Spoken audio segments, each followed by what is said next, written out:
અમદાવાદ જિલ્લાના ધોળકા તાલુકાના પીસાવાડા ગામે પહોંચી ગુજરાત ક્રાઇમ ન્યૂઝની ટીમ, જ્યાં સાબરમતી નદીમાં જે પાણી આવેલું છે જે આસપાસના વિસ્તારમાં ફરી વળ્યું છે અને નીચાણવાળા વિસ્તારમાં જે ખેડૂતોના ખેતર છે ત્યાં પાણી ફરી વળ્યું છે અને પાકમાં પણ નુકસાન થયું છે।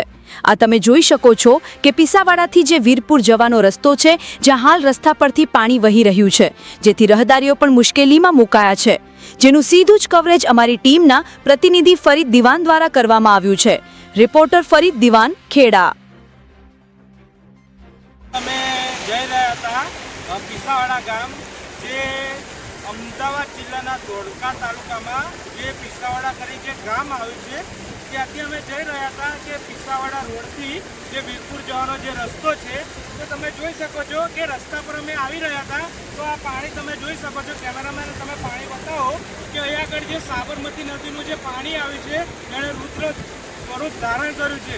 તો નદીનું જે પાણી આવી રહ્યું છે એ આજુબાજુના અહીંયા આગળ જે ખેતરમાં જઈ રહ્યું છે અને ખેડૂત જે છે એને પાકને પણ નુકસાન થઈ રહ્યું છે। હાલ તમે જોઈ શકો છો કે આ રોડ પરથી જે પાણી જઈ રહ્યું છે, તો હું તમને એના દ્રશ્યો બતાવીશ। તો કેમેરામેન આવી જાઓ મારી સાથે। યસ, તમે જોઈ શકો છો કે આ પાણી જઈ રહ્યું છે, જે રીતે જે આજુબાજુમાં જે ખેતર આવી રહ્યા છે એ પાકને નુકસાન થઈ રહ્યું છે। યસ।